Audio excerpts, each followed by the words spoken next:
30, so I think we'll get the meeting. Yeah, Diane, if you could let in any of the non-panelists.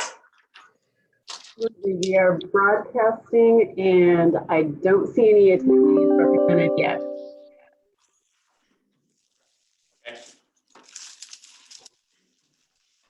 And before I call the meeting to order, if you're a board member, if you would not mind, we'd appreciate it if you turn your cameras on for the board members so everybody can see each other. Appreciate it. All right, at this time, I think we'll call the meeting to order and ask Alfonso to do roll call. Good afternoon, everybody. Thank you for joining us. I'll start off with Hector Aguilar. Present. Thank you, Hector. Carol Belver. I'm here. All right, glad to have you. Ben Brendanman. Present. Thank you, Ben. Debbie Burkhardt. Debbie Burkhardt. You're on there. Debbie Burkhardt. All right. Since we see you, we want to count you present. Camille Clay. Present.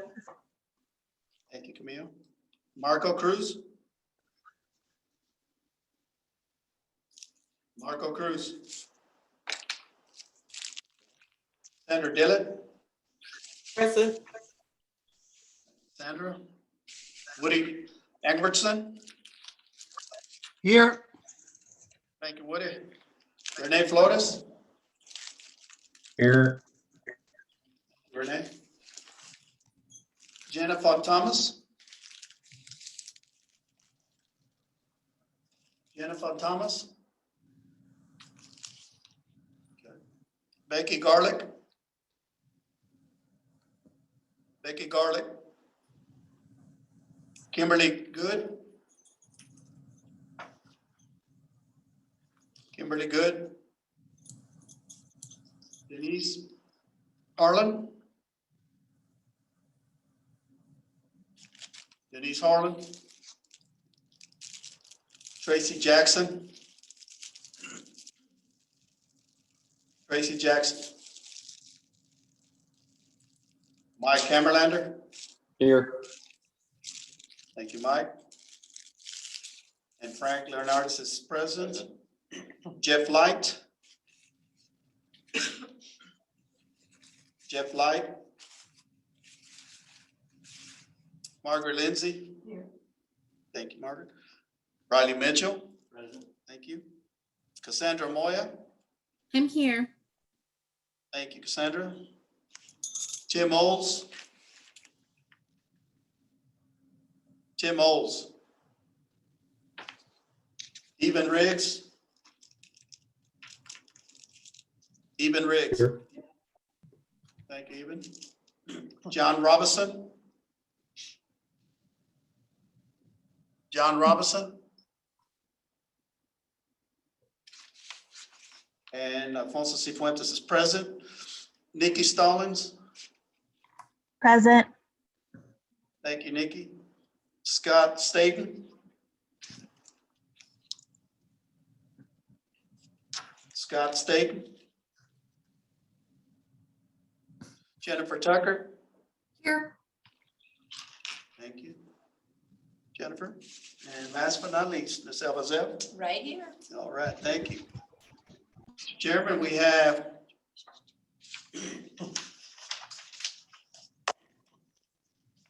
18 present. We meet quorum. Okay, thank you. Okay, next on the agenda is a public comment period. Diane, has anybody joined for public comment?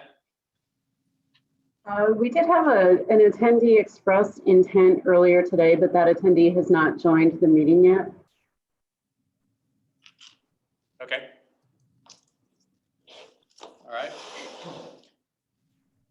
Next on our agenda is information sharing from Brian with some customer testimonials. Good afternoon, everyone. Thank you so much for the opportunity to speak with you. It's great to see you guys again.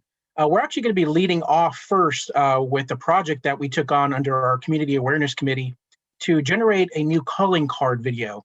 Camille and the board members in the committee were very clear in setting a vision that we needed to create a video that reflected all of our efforts as to what we did as a board during COVID-19, but more importantly, what our vision, what our values, and what we stand for moving forward, and what our customers can expect from us once they see that logo and finally make the call or come in and book an appointment for our workforce center. So we wanted to show you that video right now. This is basically a year-long process. We kind of worked on this thing little by little. Got a little bit delayed because of COVID, but we were able to really kind of revamp our effort and get this completed now. So we love to showcase that for you.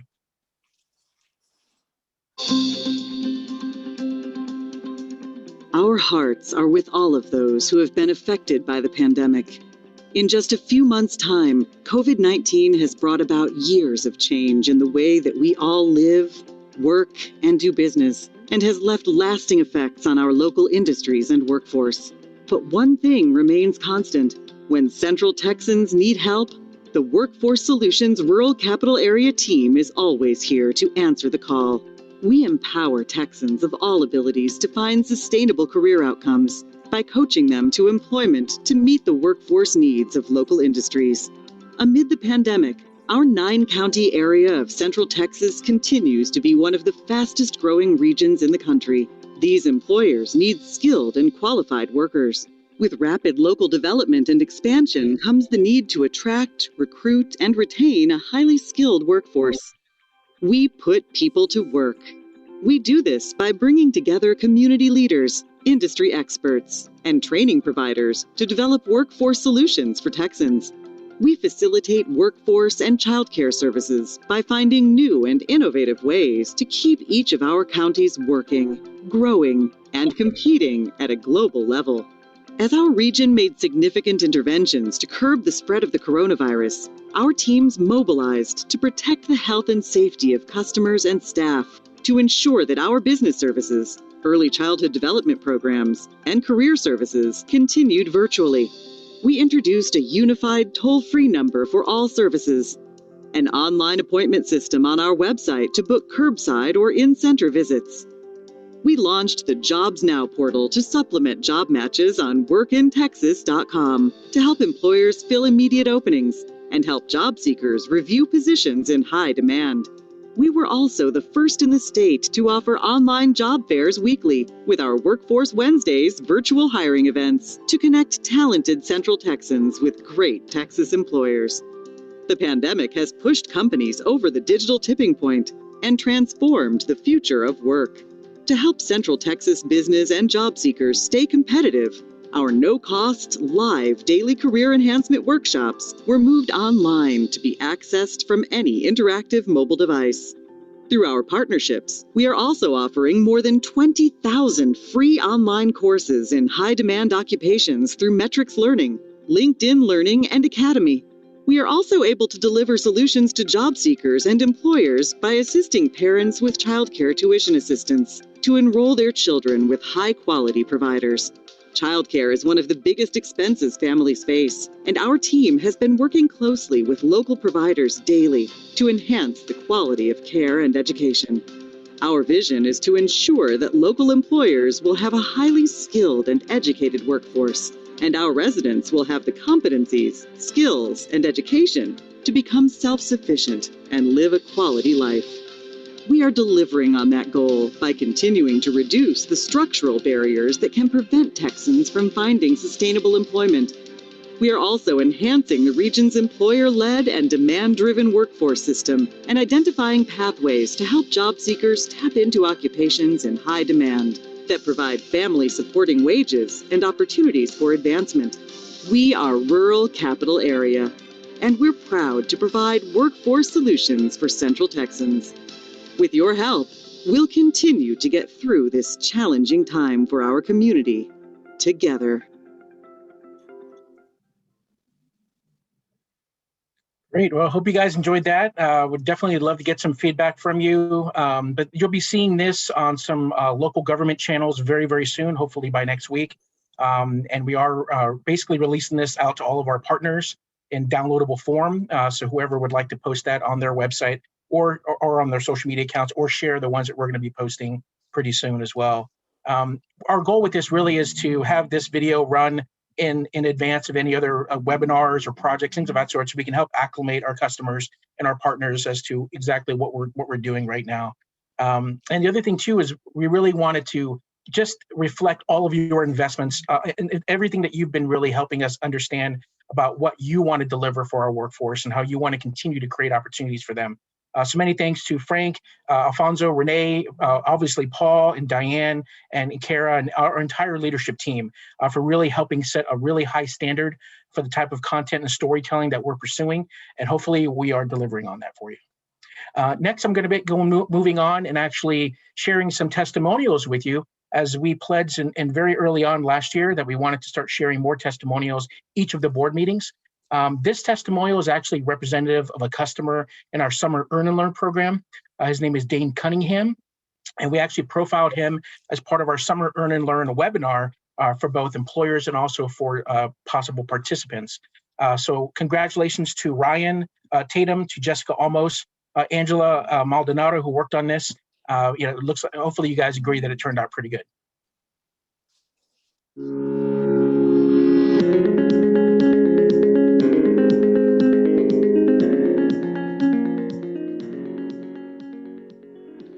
Hello, my name is Danny Cunningham, and I was in the SEAL program in 2017 and 2019. My first job was at the Sheraton Hotel.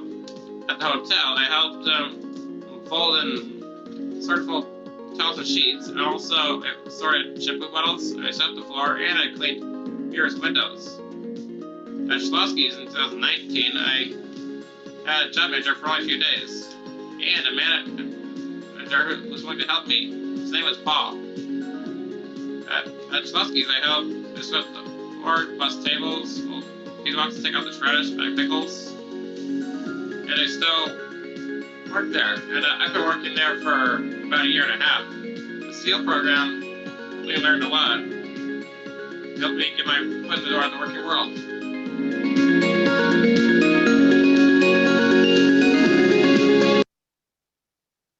We love seeing stories like that. Dane obviously is part of our SEAL program, and he's, as he mentioned, he's continuing to work at that employer Schlotzsky's, I believe, in Georgetown.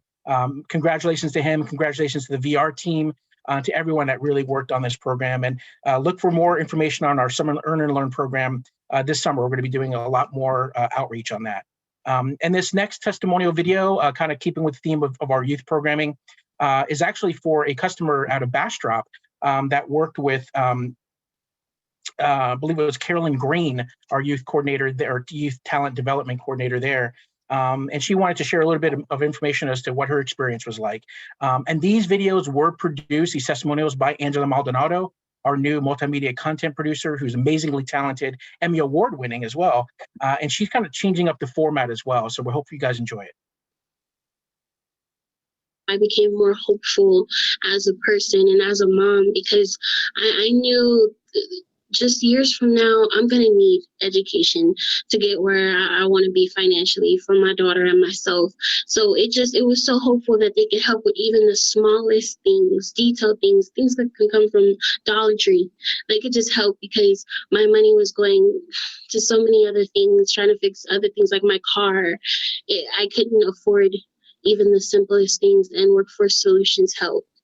They helped so much. And sometimes even if I didn't know where to go to even get food for myself, they knew a food pantry or somewhere in the local area.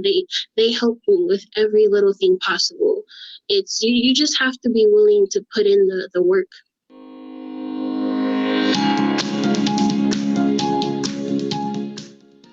Like really right before I had started my program with Southern Careers Institute, I did not have a laptop. And it took me so long to try and come up with the money to get one that Mrs. Green, the caseworker who's been helping me this whole time, she let me know that I did have funding and that she was able to give me a laptop. And it took a process. It was a process for a while. So I had to pay $50 to the school to get one, and it still wasn't a good laptop from the school. It was very frustrating to try and do homework in classes and things like that with that laptop. So I got one, and she assisted me all the way with that laptop to include with the printer and the things that are needed with the printer. She was very helpful with that. And that was recently as well. Even with other school supplies like a backpack, folders, she's helped me with quite a few different things. The entire program helped me just get school supplies, or if I even needed to go and get clothes for an interview. They helped me find out places to go to get clothing for an interview, and helped assist me with going to the nearest WIC office. They're very helpful and very resourceful for single moms like myself. I've gotten to do quite a few things with quite a few different people with all the different meetings and just different events that you all have for the youth program. I like it. It's friendly, it's open, they're very understanding, and the communication. That's one of the things that I love the most about the program, that they communicate daily within a month, maybe twice in a month. They'll communicate if we need anything or how things are going. Everyone loves to be updated, and it's on both ends. I would say it's been really good because they care. Miss Green really cares, and she's been here for me since the time she found out I was pregnant to the time. Now my daughter's gonna be a year old, so she's been here with me every step of the way. You just have to be patient, and she gave me a lot of hope. The program gave me a lot of hope. Great. Well, with that, I hope you guys really see the impact you're having on a daily basis in the lives of Texans within our communities. And actually, a lot of all of our success is really a testament to our staff and the investments they make every single day to enhance lives. Back in December, when we profiled several different customers at that time, several board members reached out to us and asked us if they could possibly meet with Marla Fernandez, one of our talent development specialists. So I'm going to go ahead and introduce Mike now, who can provide a little bit more information about Marla. Thanks, Brian. It's good to see everybody, and good afternoon to all. Marla came to us almost a year ago, and just sitting and talking with Marla at the beginning of her tenure with us, I like to sit down and visit with all of our staff, and a couple of things that come to mind right off the bat is I always asked a couple of questions, and I asked them to get with me about what their why is. And Marla's why was to help young and adults that need assistance in being successful. And that hit me right away, is that her heart was in the right place. And just listening to her talk and seeing in her actions, Marla has really taken this to heart and has taken her case management skills to the next level. So Brian, I'll let you go ahead and run this, and you'll see where she's at. My name is Marla Fernandez. I am a talent development specialist at Workforce Solutions, Rural Capital Area.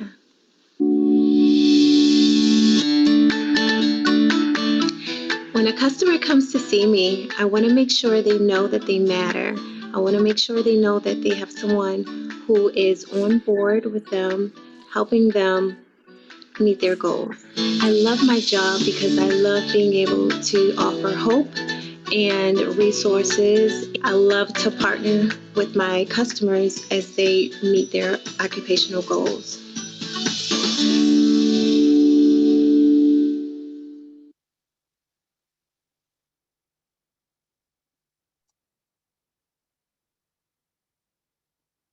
Great. And that wraps me up. Thank you guys so much for the opportunity to speak with you. And please reach out if you have any questions, and if you'd like to learn a little more about some of the outreach strategies and our tactics that we're pursuing. Thank you. All right, thank you, Brian. All right, next item on our agenda is consideration for approval of the consent agenda, which includes the approving of the minutes from our December the 16th meeting and the continuation of the COVID-19 policy. Entertain a motion to approve the consent agenda. So moved. All right, and a second? Second. All right, thank you. With a motion and a second, we'll open the floor. Any discussion?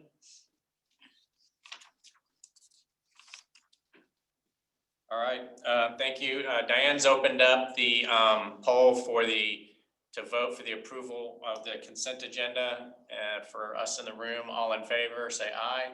Aye. Aye. Any opposed? Thank you. And for everybody on the Zoom, if you could please submit your vote on that poll.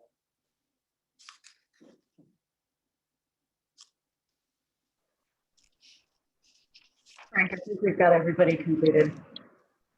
Okay, very good. Thank you, Diane. Next item on the agenda is executive committee report. So executive committee, we met, I don't even know what the date was. I apologize. We reviewed the strategic plan. The WIOA strategic plan was presented to us and reviewed. We reviewed the committee membership and regarding some of the new members and which committees they would join, as well as moving a few people on the onto committees where they were better suited or preferred to serve. We discussed the board retreat. We've been talking about that for the last couple meetings. What it's starting to look like now is that we'll possibly do a brief, whether that's a half day or full day Zoom virtual retreat in June, and then possibly then look to do our first back to a full board retreat, all present in February of 2022. So that was things that we discussed. Also, there was additional funds. It's in the list here for approval of the revised budget. Additional funds were provided. So we reviewed the revised budget that was presented from the finance committee as well. So with that, there is a need to approve the WIOA strategic plan. That should have been distributed to everybody. So I'd like to entertain a motion to approve the 2021-2024 strategic plan. So moved. Thank you, Renee. A second? This Camille, I'll second. Seconds. Okay, catch one of those. All right. Thank you all. With a motion and a second, we'll open up the floor for discussion. Any discussion on that plan? You want to comment on it at all, Paul? I mean, I think we talked about this a couple of times, but this plan is really a compliant, I call it a compliance document. We get a fill in the blank form basically from the Workforce Commission that says answer these questions. We go through and answer those questions. They don't really want a lot of ancillary data. They really want us to stay with their format because they're taking this data from 28 boards, putting it together into one plan that then goes to the governor for his approval, and then gets submitted to the Department of Labor. So this is called a strategic plan. I don't really consider this to be our strategic plan. That's more of what we're doing, and we're talking about implementing here in the next few weeks. But this is important. I mean, it does, it gives us an opportunity to document what we do and how we do it. So I think we've done a good job putting that together in the format that the state requires us to adhere to. But that's really what this document's all about. okay. Does anybody have any questions or other discussion related to the strategic plan? Okay. I would like to take this opportunity to thank all the staff that worked on putting this together. I know it's done every few years and it seems like it should be an easy task, but I know there's a lot of work put into it. So I appreciate all y'all's effort on that. I'll second that. All right, I'd like to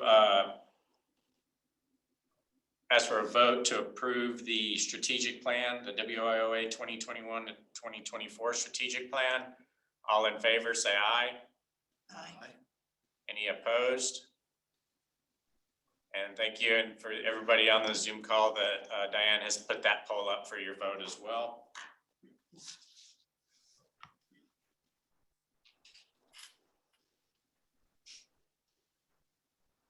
All right, Frank, we've got all approvals on the voting as well. Thank you.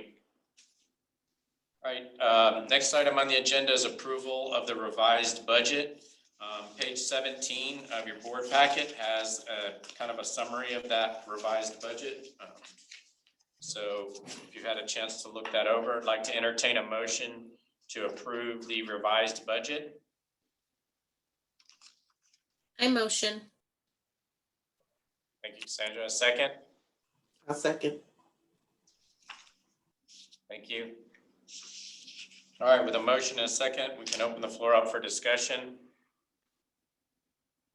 I don't know if Janie wants to make any comments. As you can just see, if you're looking at that on page 17, it was about additional $3.5 million in funds. 1, 2, 3, fourth column over shows in the difference, the amount of funding and which categories that fell into. So.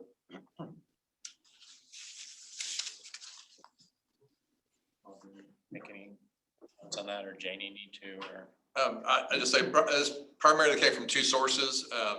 The National Dislocated Worker Grant funding that we received much earlier this year because of COVID, which is basically that additional WIOA money. We initially asked for 2.5 million. We got about $500,000, and then the Department of Labor fully funded what the state had asked for just a couple of months ago. So they ended up funding us up to the 2.5 million mark. So we have additional funding in that dislocated worker grant that we wanted to bring into the budget. And then the other part was additional child care funding that we received, which allows us to continue to make those 25% up payments or bonus payments that we're making to child care providers that have been able to remain open throughout the pandemic to help them offset costs that they were seeing for additional cleaning and additional staff, things like that, and for the kids that couldn't be in care because they weren't able to get out and go to be in care. So that was the source of that funding and the purpose. Okay. All right, any other discussion on the revised budget? All right. I'd like to take a vote. All in favor of approving the revised budget, say aye. Aye. Any opposed? Thank you. And again, for y'all on the Zoom call, Diane has put up the poll for your vote there.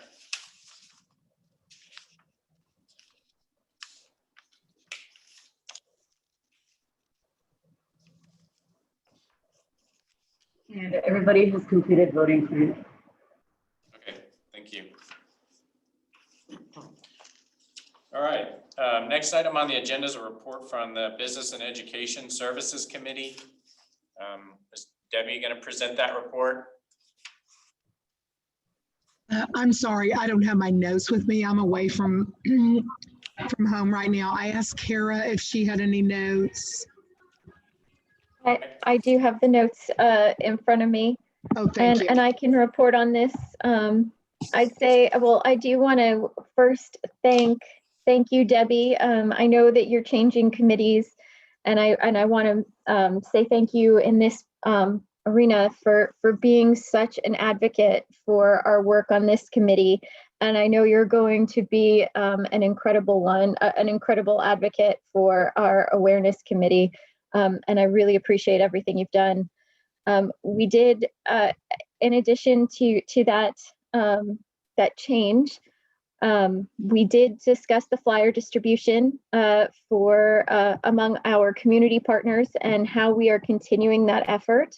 And if we do have any other places that we should be distributing flyers, please let me know. I'm happy to assist with that in any way. Otherwise, we also had a presentation from Joe Harper, who is the Executive Director of the SBDC, the Small Business Development Center, housed out of Texas State University, about how we could respond better to the needs of small business through COVID, through this time. And really, we talked a lot about what their needs are, and there's a lot of stabilizing supply chains, money management, and asset management that really needs to happen And there is some potential for training business owners as they and their staff as they reassess how they want to organize their business as a result of the pandemic. But we are looking at getting through realistically some mental health issues in the workplace. Because of COVID, there is a lot of stress and depression, which makes dealing with the context of the pandemic a lot harder. So getting through to help them take advantage of some of the resources available is a little bit difficult. But we are going to continue to, the SBDC is going to keep us informed of how they're going to be launching some training programs, and we're going to be working together more to share resources and see how we can improve the way we operate together. I think that was really the next, that was really where we, I think, closed out. Is there anything that that stands out to you, Debbie, that I might have missed? I don't think so. I think that covers everything. Okay. Thank you. Thank you. All right, thank you, Kara. Thank you, Debbie. Next item on the agenda is the Community Awareness Committee report. Camille, are you going to give that report? Yes, I'll give it. Thank you. So we did meet on January 20th, and we had 6 members present on that particular day. And we did start our meeting with information sharing. So we had Jennifer Tucker, who is one of our board members and also one of our awareness committee members. Jennifer is the Vice President of Workforce Advancement with Goodwill, Central Texas. And it was just an incredible presentation. The work they do is just so inspiring. And she really talked to us a lot about the mission. And I kind of highlighted in my notes here that, transforming generations by empowering people through education, career training, and work. And then also really talked a lot about that they really do focus in that work and education are the only pathways out of poverty. And then within her presentation, she really kind of took us into some of the programs that they really do and gave us some statistics on the success that they have, which I would really encourage you to take a look. It's there in our minutes so that you can really see the data. One thing that kind of stood out to me and I highlighted was that 70% of their employees actually have a criminal background. But the work that they do, do you have any questions, Jennifer? She is just a master at this. And I've actually asked if I can have a follow-up meeting because I was so impressed with some of the things that I'd like to know a little bit more about their Career and Technical Academy, so that I can try to improve some things myself. So thank you, Jennifer. Then we went on and our previous meeting, we had a discussion on the youth services, by youth services. And we decided to schedule like a subcommittee meeting to really dive into that work just a little bit deeper. So we did report back out to the committee on the results of that meeting and just some different suggestions that we had, totally suggestions and offers of support. Brian gave us the communications report. And he also brought someone to the meeting and introduced her to us, Angela Maldonado, who is a media content producer, who's going to be working with Brian. And then he also shared with us a rural healthcare initiative grant of $2.5 million that have recently been received as well. And with that, we set our next date for our next meeting and adjourned. Brian, do you have anything else to add? Oh, that was perfect. Thank you. All right, thank you, Camille. Next item on our agenda is the Governance and Finance Committee report. Real quick on the governance side of things, We are trying to plan a board member orientation for March the 10th, which is next Wednesday, and looking to see if there'd be any interest in participation in that. It's not necessarily just for new board members, but any existing board members. I've sat in on a couple of these, so is something going to go out on that, or We can send something out to everybody.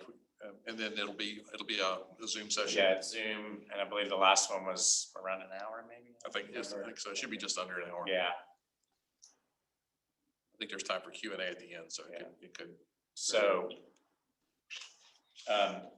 again, I guess don't have to necessarily raise your hand now, but if you do have interest in attending a board orientation next Wednesday, please let, should you send it to Diane or you, or? They can send it to me, and then we'll get it to the right person. To Paul, and then maybe we'll get just an email out to see if anybody else, anybody would like to register for that and conduct a board orientation.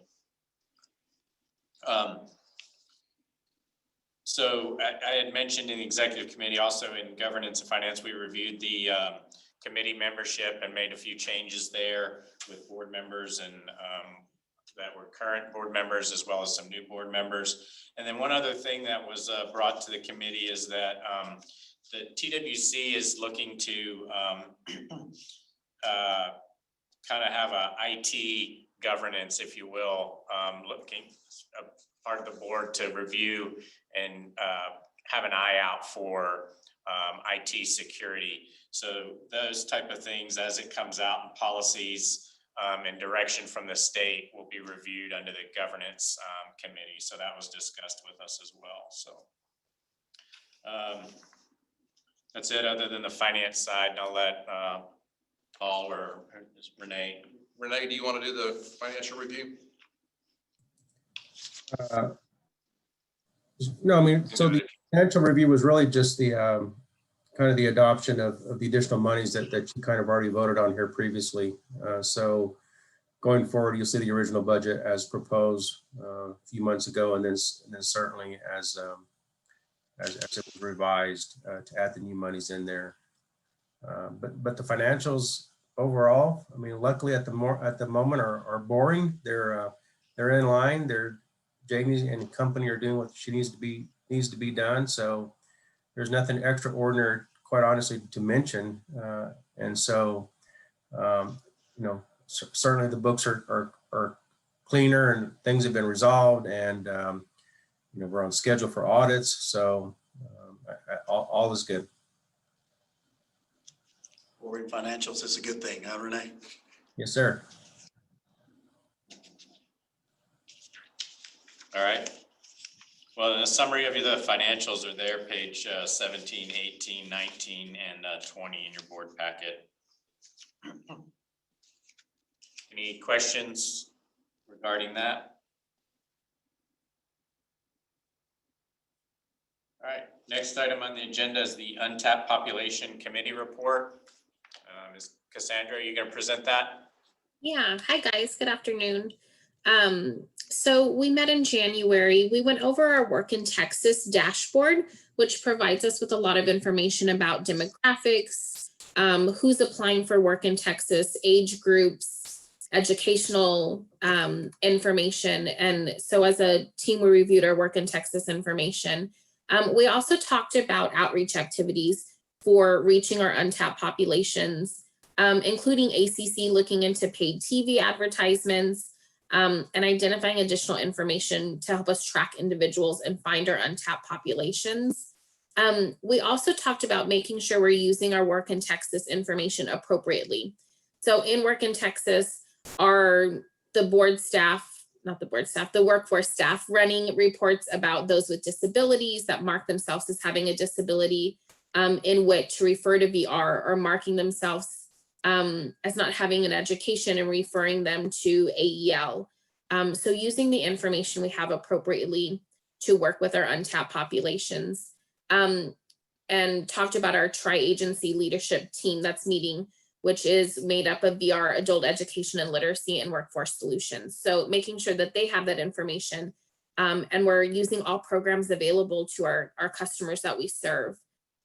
We also talked about the Texas Hireability Recognition Program, which recognizes businesses that hire individuals with disabilities. So we went over an overview of what this looks like, raising awareness of the benefits of hiring people with disabilities. The Rural CAP Workforce Solutions does the October National Disability Employment Awareness Month. And so discuss that, ensuring that it's included in that annual job fair for NDEAM, and including information on We Hireability, so that we are giving praise to our businesses that we serve for hiring these untapped populations. We also talked about business perspective, again, on hiring individuals that meet our untapped populations. What is the business side of it? What do they look for when they're hiring untapped populations? Are there trainings or quick start guides that can help them as employers target these populations? And then we also set our goals. We talked about subcommittee goals as we move forward into 2021. One of the biggest things we talked about was creating a survey that they use in our Workforce Solutions offices to ensure that we're meeting all the needs of our untapped populations. When they come in, creating a survey that says, do you have a disability? Do you need additional education? And making sure that we're getting them to all of the services that are provided by our solutions, and we're not missing anybody, and giving them opportunities for work-based learning, on-the-job training, apprenticeships, and ensuring we're asking the right kinds of questions to get them served. Again, one of our goals is business perspective, connecting employers to untapped populations. What are their targets?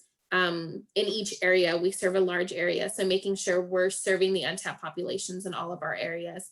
And then setting goals on how we're measuring our outcomes, again, our hireability, our marketing awareness, and creating surveys to make sure we're reaching everybody. And we also talked about additional outreach with our churches, organizations, 211, Bluebonnet Trails, all of the community partners within the areas that we serve. Diane, did I miss anything? I think that was great. Thank you. Okay. All right, thank you, Cassandra. Next item on our agenda is a CEO report from Paul. All right, well, good afternoon, everyone. Hope everybody's having a good day. I want to just take a minute and thank you all for being here. For the board members that came to join us here in San Marcos today, thank you.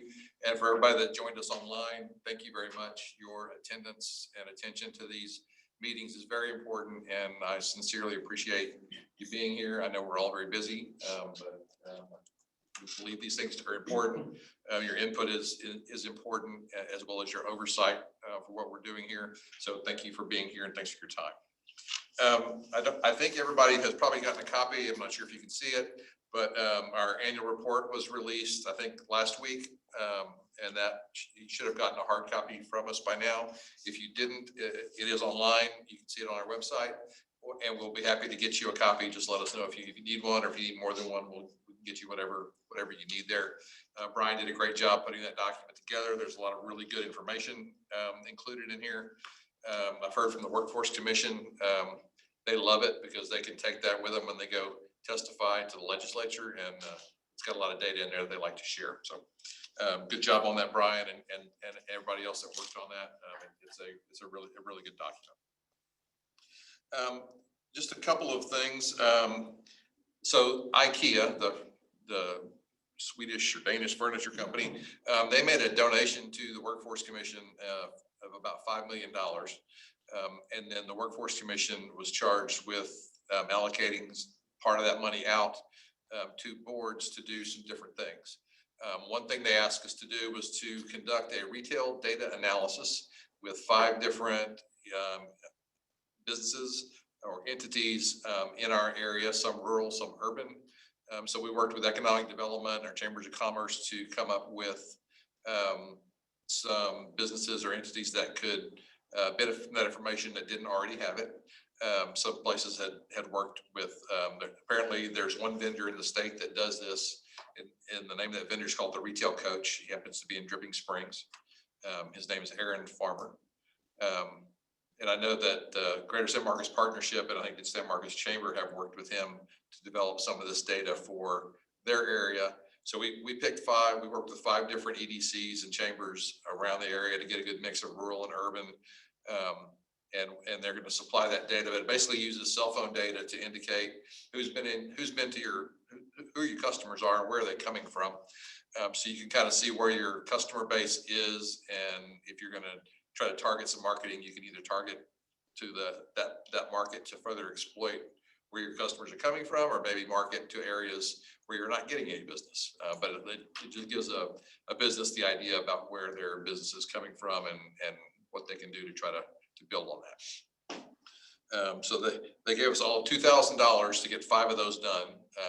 So we had to do procurement. We had to pick the businesses, work with the retail coach to get that done. He got us the data earlier this week, and we have sent that back out to the groups that nominated those particular businesses, and they were all delighted to get the information. It was kind of a different thing for us to do. We had never done anything like that before, but we may do some more of that in the future if people like it, if we can find a funding mechanism to do that. The other part of that donation from Ikea is, Diane mentioned it earlier, called the Home Grant.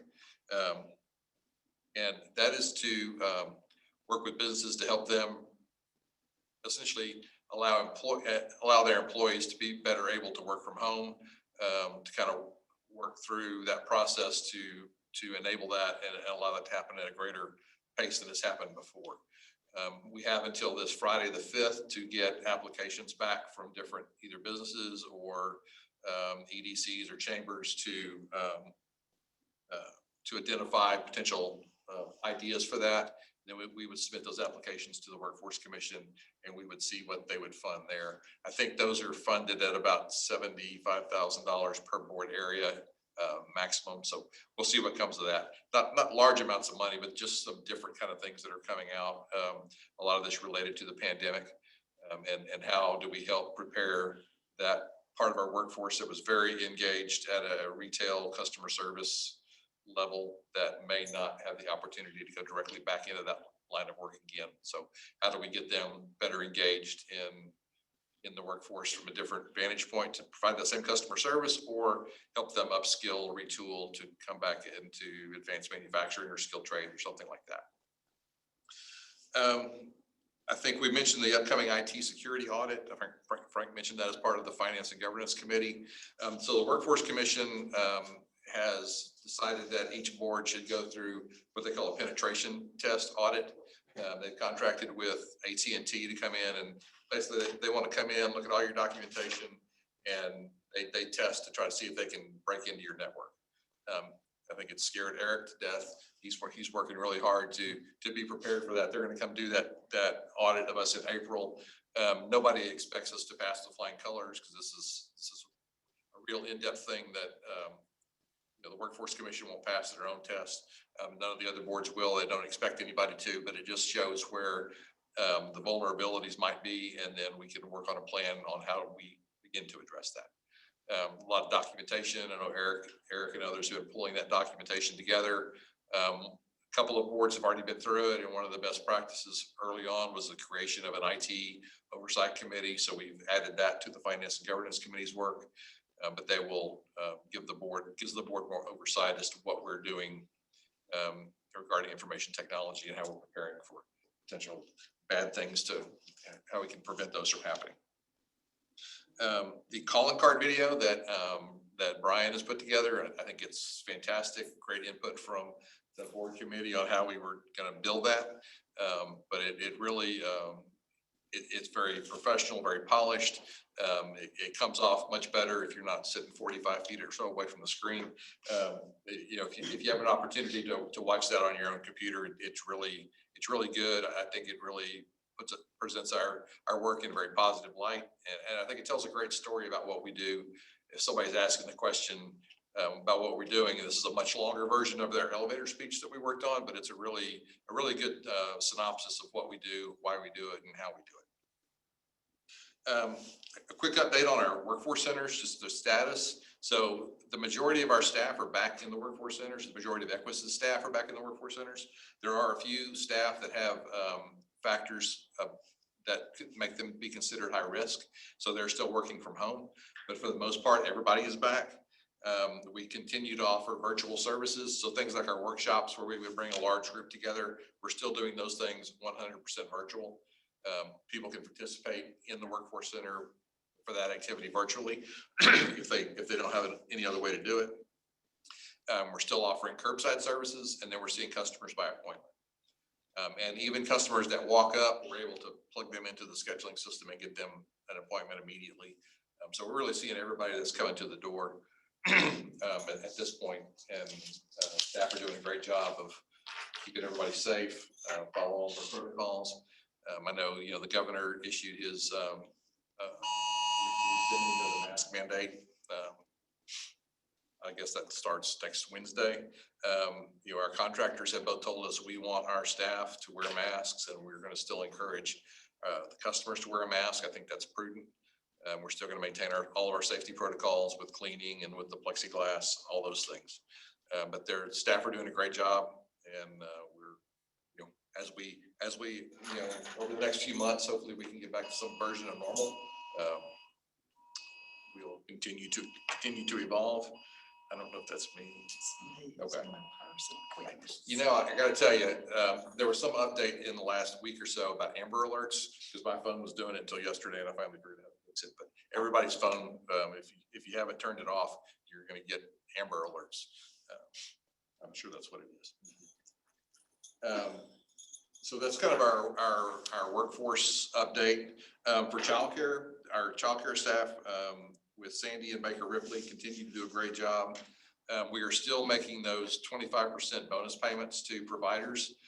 We got direction from TWC to continue that. They would continue to fund it.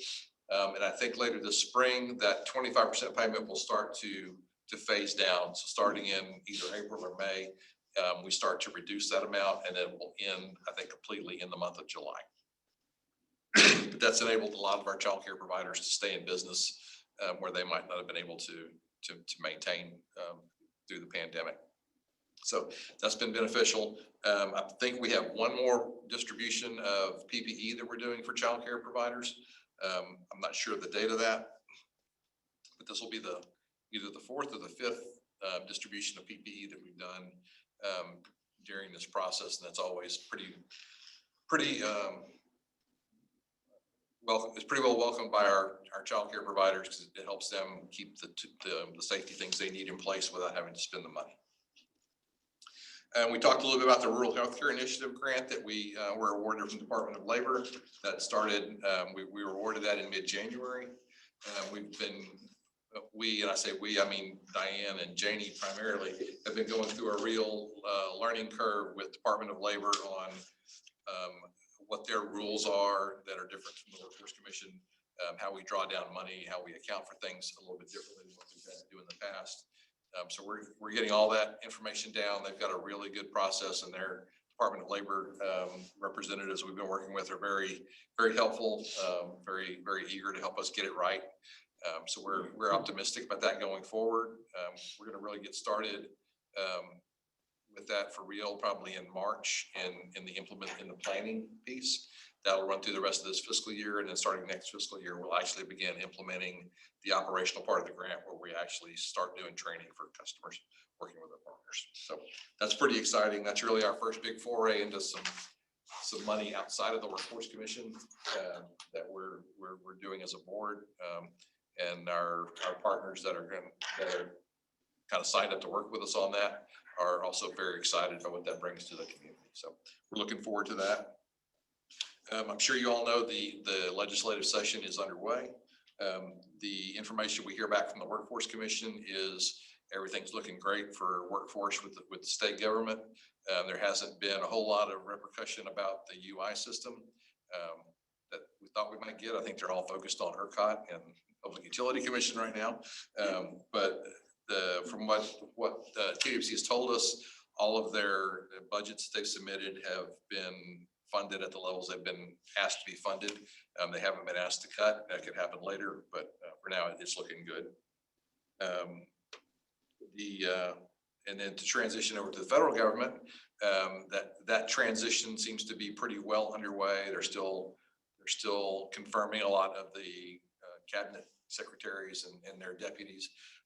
We were kind of happy to see the Department of Labor appointed Marty Walsh to be the Secretary of Labor. He was the mayor of Boston.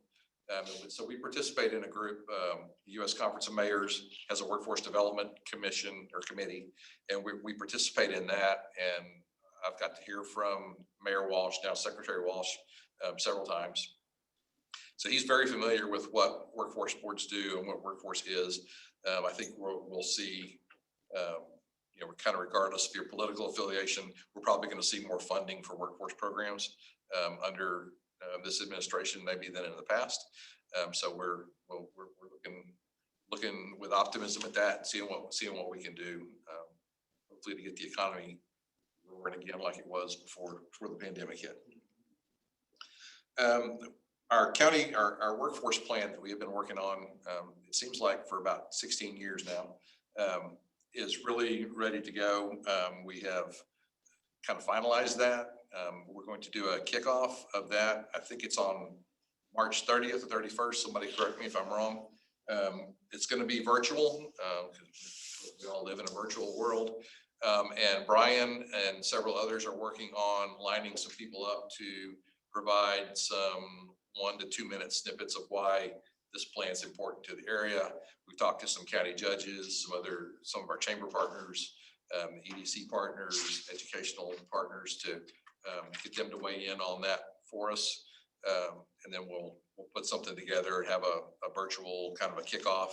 And then we'll schedule a by county kickoff meeting for each of the county plans as well. And that should happen going into like mid-April. Hopefully have all those done by the middle of April. And then we'll just start implementing those plans. So, one of the biggest pieces in the plan is the dashboard that we put together that says, here's all the benchmarks we're going to look at every so often to tell us whether or not what we're doing is successful. So we've got that put together. That was kind of the final piece we had to figure out. And that is what we'll be looking at, talking about probably quarterly. We'll bring that data to a board meeting and talk about where we are, how it's going, and what we need to do to transition for the future. Finally, I just want to say that, we have done I think that the board staff and the contractor staff have done a tremendous job through the pandemic of adapting to new and different things. And because we did such a great job transitioning to that, we thought, what the heck, let's have a blizzard in Texas and really just make it challenging. But we came through that pretty much unscathed. We had a few board staff and a couple of contractor staff that had some pretty severe plumbing damage, but they're troopers. They're working through it. And I know none of that was fun for anybody, whether you didn't have water or didn't have power. It was just not a very pleasant experience for any of us. Although my grandson did get to go sledding in Houston, getting drugged behind a golf cart on a trash can lid. And that was probably the time he'll ever get to go sledding, as far as I know. But that's really my report. Thank you, guys.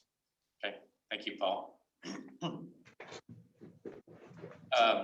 Next, we're going to hear performance reports from the contractors. I think we're going to start with Sandy with the child care report. Thank you, Frank. Good afternoon, everyone, on this wonderfully beautiful, warm, normal March day.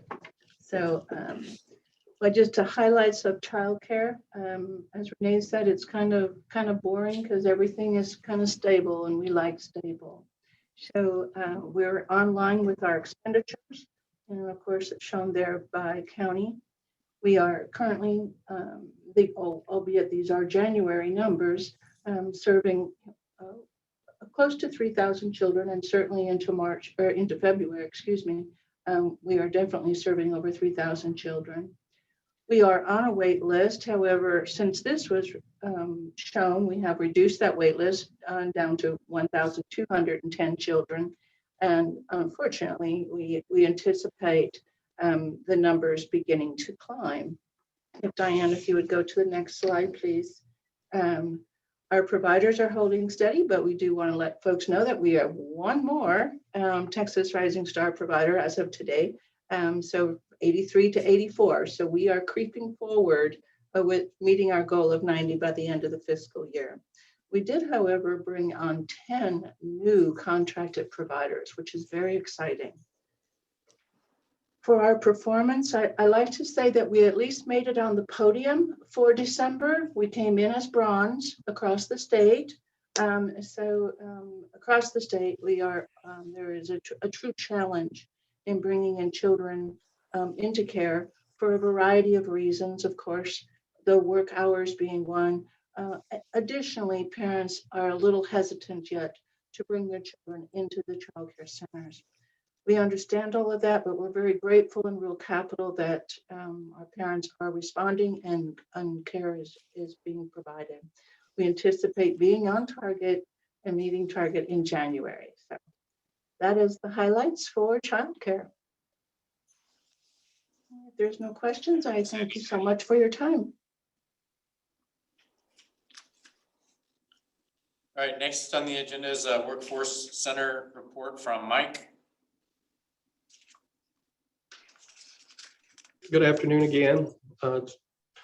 Looks like we are meeting all of our measures but one. We're missing the median earnings Q2 post-exit for our WIOA dislocated workers. We are on that particular measure. Its measured time frame is July 2019 through December 2019. So we're working backwards with that. And basically that's we have staff in follow-up reaching out to these customers to find wages and to help us get these numbers to where they belong. We're currently at about, we're not in really bad shape. We're barely missing this by about $1,000. So it'll be something we can fix pretty quick. So we're getting back on track with it. Target is $8,600 and we're at $7,595. So we're real close to being where we need to be. But other than that, everything else we're looking really good with, and we're continuing to drive forward and stay above the yellow line there. On the other, thank you. On this particular slide, I always put little arrows there so to kind of tell you where we're at across in December. Oh, this is actually the November 2020. When I built this, it actually was prior to us receiving the December NPR. So this was for February. But it tells you exactly where we are across the board, and we're still in a good place. And that's all I have. All right, thanks, Mike. Welcome. Did anybody submit any board announcements? Diane? You're aware of? I have not seen any announcements come through the chat. Paul, I'll just double check with you and see if you knew of any announcements that people wanted to make. I don't know of any. Okay. All right, thank y'all. Next item on the agenda, does anybody have any new business that needs to be considered by the board? No? Okay. And let's see if I can get my calendar open here. Last thing to discuss is date and time for our next regular board meeting. As you know, this meeting was supposed to have taken place in February, but we got delayed with the weather. So our next regularly scheduled board meeting would be, is it April 21st? Does that look right? Okay, April 21st. So if y'all can mark your calendar for that. And information will come out on that at a later time. Actually, it might be already have gone out though. It should be on your calendar. It should be on your calendar. We'll get the agenda out. Yeah. We normally do. I will make one comment. So Frankie had asked all the board members to turn their cameras on. So right now we're able to meet virtually because of the waiver that was issued because of COVID. And we can still meet virtually after that exemption after that waiver has expired, which may go away with the governor's executive order that is in effect next week. But we can meet virtually. We just have to comply with some more stringent rules. And one of those is that the board members have to be both visible and audible during the entire board meeting. And if we lose a connection to a board member during the meeting, then they no longer count towards a quorum if we have to vote on anything after they are no longer connected. So we want to make sure everybody, when we're having a board meeting, if you're going to join virtually, we need to join both visibly and audibly if possible. If you can't do that, we'll need to work out a way where you can do that from a different location going forward. I do think the ability to join our meetings virtually has definitely increased our attendance. I know what a struggle it is to travel across our area for a 1 to 2 hour meeting. You spend more time getting there and getting back than you do at the meeting. And I appreciate that. And I'll be happy to work with any of you that need any help to be able to comply with that, to be able to attend virtually and still count in your attendance for the board meeting. So thank you. Okay, thanks, Paul. All right, with that, I'll entertain a motion to adjourn. We adjourn. All right, thank you. I appreciate everybody's time and we'll talk to you soon. Thank you. Meeting's adjourned. Okay,